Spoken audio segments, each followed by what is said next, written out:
Alô, galera, tudo bem com vocês? Quem fala é o professor Whindersson. E hoje, na disciplina de Física, via EAD, Ensino à Distância, iremos estudar energia no cotidiano e sua respectiva transformação, a qual convido a todos a acompanhar nos slides a seguir. Energia. O que significa a palavra energia? Como conceituá-la? Apesar de não encontrarmos nas literaturas uma definição exata, clara e objetiva sobre energia, podemos dizer que a energia está vinculada ao ato de realizar trabalho por meio de uma ação a qual associamos a ela alguma forma de movimento.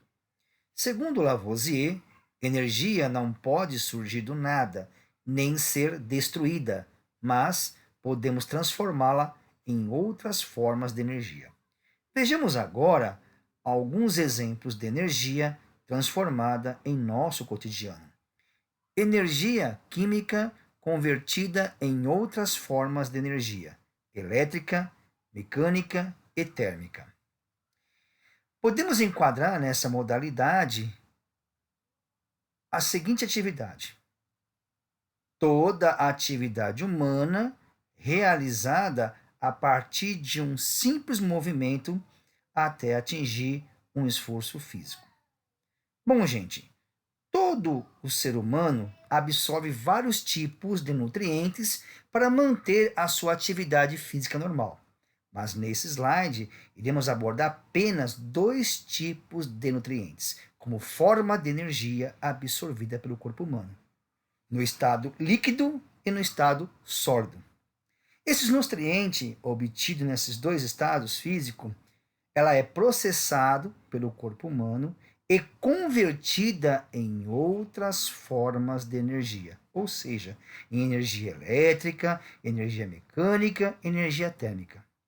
Como sabemos, o cérebro humano é extremamente inteligente, pois ele processa essa energia química e, através dos impulsos elétricos nervosos, ele manda sinais para o músculo, tanto para iniciar a mastigação, isto é, o processo de digestão dos alimentos, quanto envia outros sinais para os músculos a fim de realizar diferentes movimentos mecânicos sobre o corpo, criando inclusive dispositivos e processos necessários para manter de forma adequada a temperatura do nosso corpo, a qual podemos incluir ainda nessa modalidade de transformação de energia o ato de andar, correr, levantar peso, jogar bola, o processo de respiração, a participar de maratonas, arrastar objetos sobre a superfície,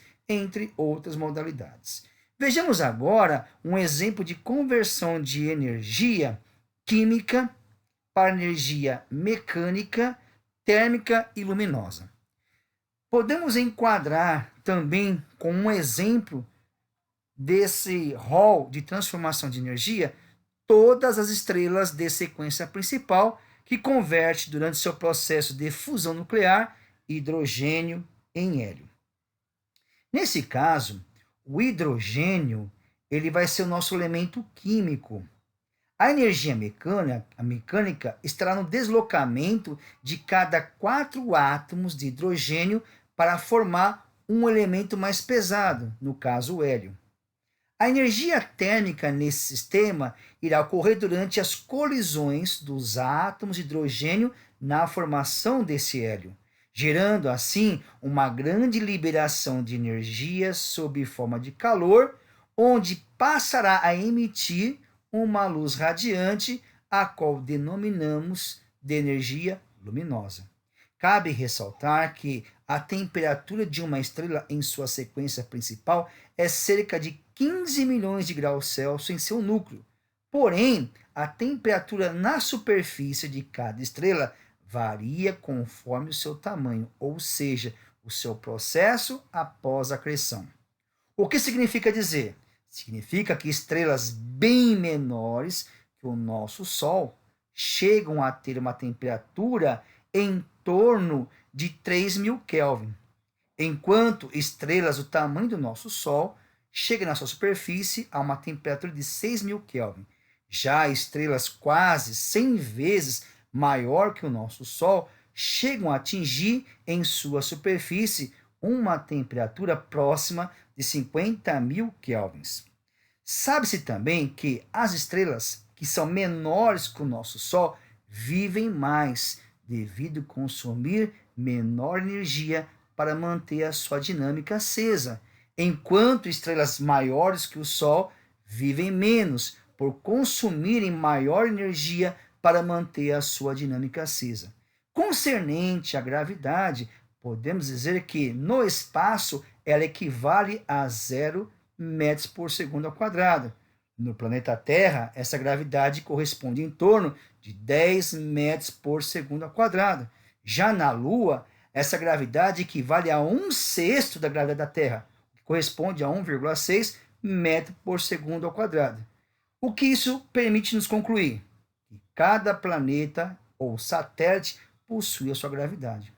Peço a vocês que façam uma pesquisa pessoal, anotando em seus bloquinhos de notas as gravidades em outros planetas que pertencem ao nosso sistema solar para a futura atividade. Bom, agora vejamos a energia química convertida em energia mecânica, térmica e elétrica. Podemos enquadrar nessa modalidade as usinas nucleares, quando faz sua fissão no interior do reator nuclear, bombardeando as barras de urânio enriquecida com nêutron. Bom, como que funciona esse sistema?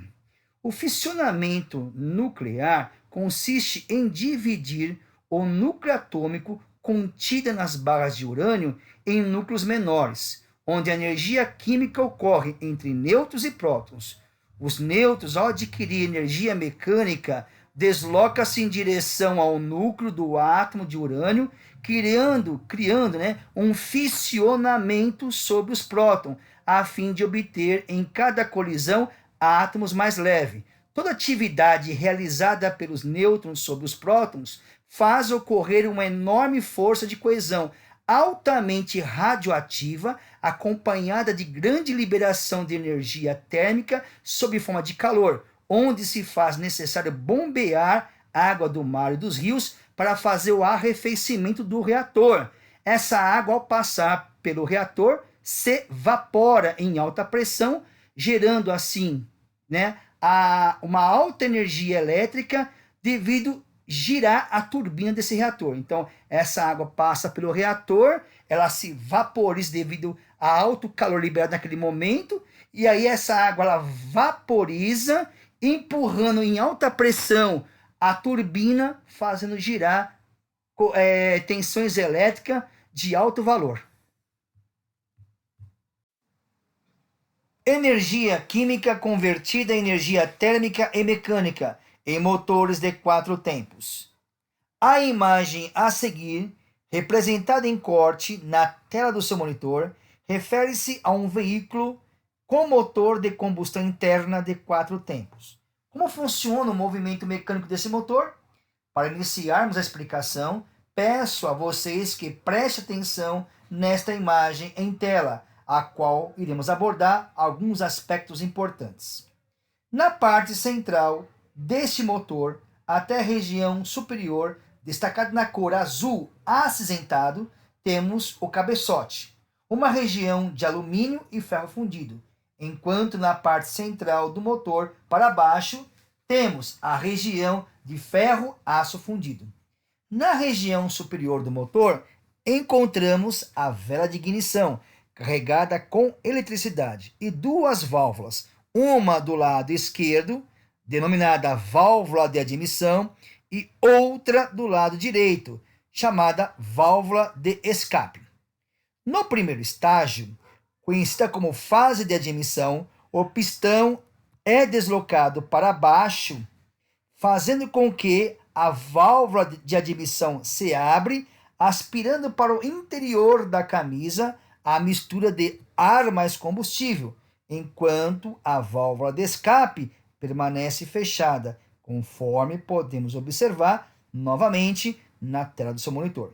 Fazendo os anéis ao redor do pistão, remover todo o óleo lubrificante do lado interno da parede da camisa para baixo do motor, evitando que o óleo venha se misturar com a taxa de relação ar mais combustível, o que seria prejudicial ao desempenho do motor, pois se isso acontecesse, o veículo passaria a esfumaçar, ou seja, a emitir pelo escapamento uma fumaça no tom meio azulada ou acinzentado.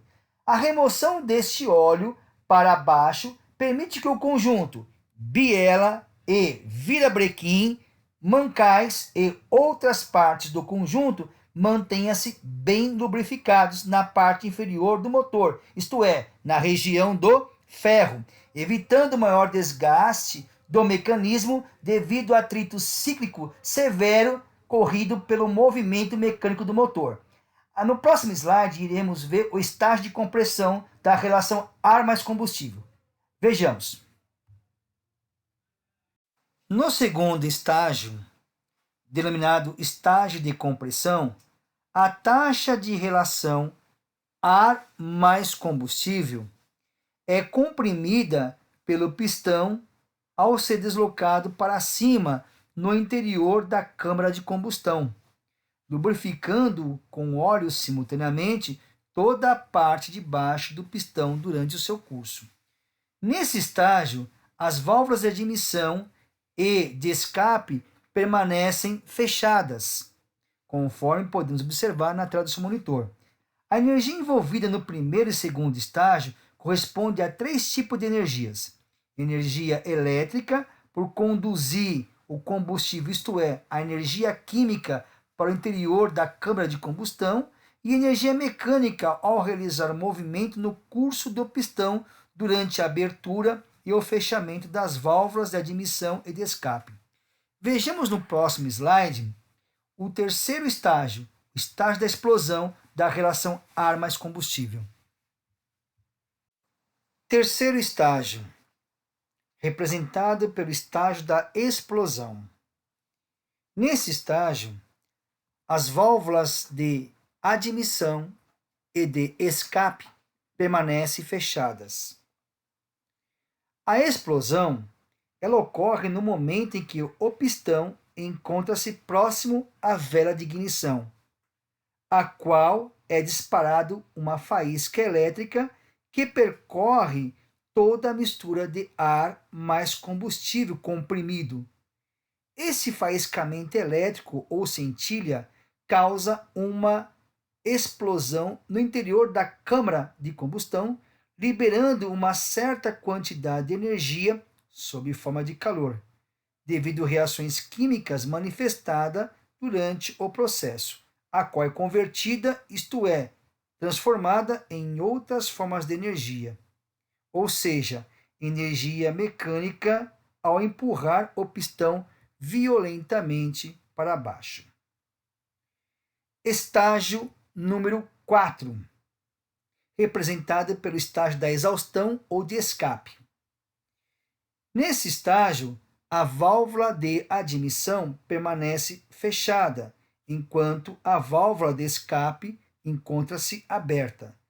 Durante esse processo, o pistão desloca-se para cima, empurrando toda a queima da mistura ar mais combustível para fora do interior da câmara de combustão, conforme podemos observar na tela do seu monitor. Finalizando esse processo, ou esse estágio, repete-se o ciclo inicial, do estágio 1 até o estágio 4, enquanto o veículo estiver em funcionamento. Veremos no próximo slide outras formas de energia transformada em nosso cotidiano. Energia mecânica convertida em energia elétrica. Trago em tela para vocês, como exemplo, uma usina hidrelétrica. Como funciona basicamente uma hidrelétrica? As usinas hidrelétricas são geralmente instaladas entre desníveis de rios, onde na parte mais alta do rio é feito uma barragem para represar toda a massa de água a fim de obter um acúmulo de energia potencial gravitacional. A liberação dessa massa de água para rio abaixo é realizada através de comportas, a qual se encontra interligadas por tubulações. Dentro de cada tubulação temos a turbina de um gerador. Quando as comportas são liberadas, o fluxo de água adquire energia cinética o suficiente para girar a turbina do gerador ao ponto de converter toda a energia cinética de movimento em energia elétrica. A tensão elétrica produzida pela corrente do gerador é encaminhada por meio de linhas de transmissão até os transformadores, que são dispositivos destinados para elevar quanto para diminuir o nível de tensão elétrica e do valor da corrente elétrica do sistema sem alterar a potência do gerador. Isto é, se a quantidade de espiras no enrolamento primário fosse a metade do enrolamento secundário, teríamos no primário a metade da tensão elétrica e o dobro do valor da corrente elétrica em relação ao secundário. A subestação é uma instalação de alta potência que contém equipamentos e dispositivos de segurança responsável para transmitir e distribuir a energia elétrica para áreas residenciais e comerciais. Trago para vocês aqui uma perguntinha muito importante para entendermos como processa a nossa atividade. Aqui temos aqui uma atividade A, um liquidificador, uma atividade B, que refere-se a uma torradeira elétrica, e ou chamada sanduicheira, e na atividade C, uma lâmpada emitindo uma luz. Então, baseado nesses dois equipamentos e em um dispositivo, vamos fazer um seguinte exercício básico para entendimento. Percorrendo o caminho da barragem da água na geração de eletricidade em uma usina hidrelétrica até chegar em nossas residências, pede para determinar as energias envolvidas na utilização dos equipamentos e do dispositivo na figura acima, nos itens A, B e C.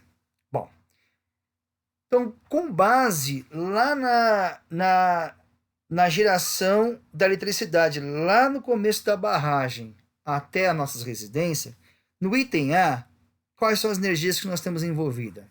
Nós temos energia mecânica, que é o movimento das águas, que faz girar a turbina do gerador e produzir o quê? Eletricidade. Essa eletricidade ela vai ser conduzida pelas linhas de transmissão, passa pela subestação, por transformadores, chega em nossas casas. Quando eu vou ligar o liquidificador, ele vai produzir o quê? Energia mecânica, movimento rotacional. No item B, em relação à sanduicheira, nós temos que tipo de energia? Novamente, nós temos o quê? Energia mecânica, que é o movimento das águas. Depois, esse movimento das águas, que é a energia mecânica, converte em energia elétrica, que são transmitidas pelas linhas de transmissão da rede elétrica. E quando chega em nossas residências, qual é a energia que vai produzir lá? De elétrica para energia térmica, o que vai aquecer a nossa sanduicheira. Bom, no item 3, que é o item C, aliás, o que nós temos? Nós temos energia mecânica, que refere-se ao movimento das águas, depois que é convertida em energia elétrica, e ao acender um dispositivo que é a nossa lâmpada, ela transforma essa energia elétrica em energia luminosa. Gente, aqui nós encerramos e pegamos aqui alguns exemplos de energia em nosso cotidiano e como ela se transforma em nosso meio. Espero que vocês consigam entender as explicações dos slides anteriores e aguarde novas atividades que serão postadas no Classroom. E um bom dia a todos.